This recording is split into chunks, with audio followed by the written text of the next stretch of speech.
Okay, so this is contracts video part two. In the first video, we discussed one, that contracts are legally enforceable promises, and a little overview of the different types of contracts that you would encounter in the hospitality space. And then we talked about the elements that are required for a contract to be legally enforceable. We offer consideration and acceptance, and then talked a little bit about the UCC. So now we're going to talk about the next couple components or next few components of contracts being breach, damages, and remedies. The first one, breach, contract breach is failing to keep the promises in the contract. It's just that simple. The breaches are either considered material breaches, which means that if the other party does a material breach, then you can stop your performance on the contract and you can sue the other party right away. But if it's a minor breach, then the breaching party has an opportunity to cure. So those are the two different types of breach. In a situation where it's a minor breach, you're obviously not running to the courthouse. The other side has a chance to cure the contract, meaning fix what they're doing wrong on their end before it would be considered a material breach that they would then be sued for. So if somebody does breach a contract materially where they do get sued, you would bring an action, or they against you, for what's called damages.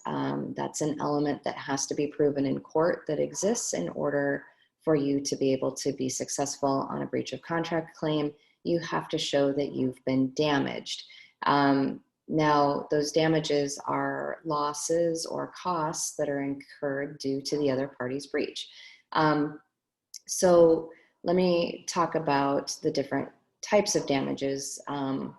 Actually, the damages for our purposes are going to be what are called money damages or legal damages or damages at law. So the money damages are calculated as though the deal happened, as though the original contract happened. So let's say, to keep it very simple, you hired a painter to paint your porch, and you guys entered into an agreement, a legally enforceable contract. You had all the elements present. We're going to assume that for the sake of this illustration. And you guys engaged that the painter would paint your porch for $500. Everything's set. Okay. So then the painter no-shows or cancels, and now you don't have a porch painted, and it, not painted for the $500 you're expecting to paint it for.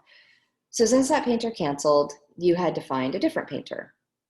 And when you found a different painter, because now you're maybe under a time crunch, maybe things are a little rushed, this new painter charged you $700 to paint the porch. Well, what are your damages? Remember that the money damages are determined as though the deal happened. So what was the original deal that you had? $500. So as though the original deal happened. So the original deal was that the painter was going to paint your porch for $500, reneged on that, and then now you have a new painter painting it for $700. Well, what's the difference between the $700 and the $500? $200. That's your damages. So you could sue the other painter, and the other painter, the first painter, would have to pay you the $200 more that you're out of pocket than what you're assuming. The other painter doesn't have to pay you the full $700 because you were expecting to pay $500 to have your porch painted. So you don't get to sue the other party just because you're mad and collect on the whole amount. You can only collect on what you've actually incurred in terms of losses, which is the $200. Now, let's say the new painter charged you $500 also. Well, there's no damages. You can't sue the other painter just because you're mad. I know the law is kind of cold that way. The other painter certainly did you wrong by not showing up, but you don't get to sue the person because you were able to get your porch painted for the $500 that you had originally contemplated. Similarly, let's say a new painter does it for $400. Well, congratulations, you found yourself a better deal. So there's no damages there because obviously you made an extra $100, or you didn't make $100, but you didn't spend the $500 that you were expecting. You only spent $400 instead. So there's no damages there. Now, here's the thing. Damages also have to be what's called mitigated and that means that you have to make good faith effort to try and find a painter that was of equal talent, or what your equal expectation was for having your porch painted. So let's say it was a really big porch that was getting paid, that you're paying someone $500 for. Maybe it might not have been like the most amazing painter that you were hiring to do that job. So it doesn't mean that you now get to go hire the top end painter that you really wanted, but you settled on this other person because that person was able to do it for $500, which was in your budget. Just because they cancel doesn't mean that you now get to go find like the super awesome painter that charges $1,000 for the same project, because that is not using a good faith effort to mitigate your damages. You would need to find a painter that was of equal talent, or certainly was going to give you the same product that you were expecting to pay for with the original painter. So you have that duty to mitigate and use those good faith efforts. So those are what are called economic damages, or like I said, money damages, or damages, legal damage, or called legal damages. That's just one of the remedies that you can sue for in contract causes of action. Other types of damages are what are called liquidated damages. Those damages are actually identified in the contract at the time of signing. And you say, hey, if somebody breaches this contract, we agree ahead of time that this is what that cost is going to be.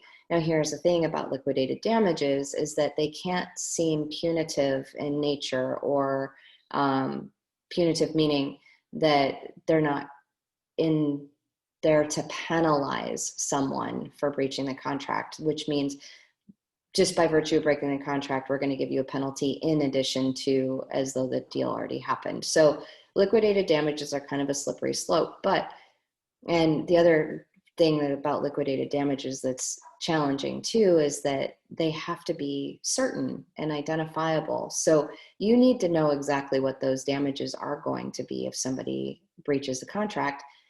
Where you typically see liquidated damages are in cancellation policies. So hotels, events, those types of things will have a carve out for cancellation policies. And there's usually a schedule on there, and they have to make sense as to why somebody would have to pay that cancellation policy, or, non-refundable booking fees, which truly are not necessarily non-refundable in terms of being legally enforceable. There has to be, let's say you put half down on an event contract for, like, let's say a photographer, and let's say you're getting married or a big social event, big birthday party, and you hire a photographer, and the photographer says, hey, in order to book me, you have to pay 50% of the contract up front. That's what I call my booking fee. Well, if you cancel that contract, the photographer might have said that it was non-refundable, but the photographer has a duty to mitigate damages. Like I explained earlier, that photographer has to try and rebook that date and use good faith effort to rebook that date for as good a piece of business or better. So whatever the value of that contract was, the photographer is under a legal obligation to try and book the same level of package or higher. Can't just sit back and be like, oh, well, I got the day off and I'm going to get paid for it. That's not how it works. So those cancellation policies and booking fees that are outlined in the contract up front have to be certain, and they have to be reasonable. So anyway, that's a liquidated damage. It's already set for in the contract. And then the third type of damages that I want to discuss with you are specific performance. Specific performance means that the judge will order you to perform on the contract, not just pay money damages, where you actually are forcing someone to do what the deal said they were going to do, not just pay the damages because they didn't. So those are very limited in scope to get specific performance. And what that requires is that it has to be something unique, and there can't be an adequate remedy at law. Remember, I said money damages are also called legal damages. So that money damage would be remedy at law. So if there's no adequate remedy at law or no adequate money damages that can be had, then you can start looking to specific performance. Where you see specific performance all the time is in real estate contracts. So what happens is a seller of a piece of property lists it for a certain price. The buyer says, okay, I'll pay that price. They engage in a contract, and then a seller has a new potential buyer come along who's willing to pay more for that piece of land. And the seller wants out of the contract with the buyer, breaches, and then says, hey, yeah, to this new buyer, I'm going to sell it to you for this higher price, but already had a contract existing with the first buyer. The first buyer is going to sue the seller and is going to sue for specific performance, meaning that, you know, the buyer in that situation doesn't have to go try and find another piece of property that's similar to it and then collect any money damages. No, because property in real estate is considered to be unique and that there is no adequate remedy at law. So you would sue for specific performance. So the buyer would in that case be able to sue the seller and force the seller to sell that specific piece of property for the price that they had already agreed to. That's typically where you see that come into play in real estate.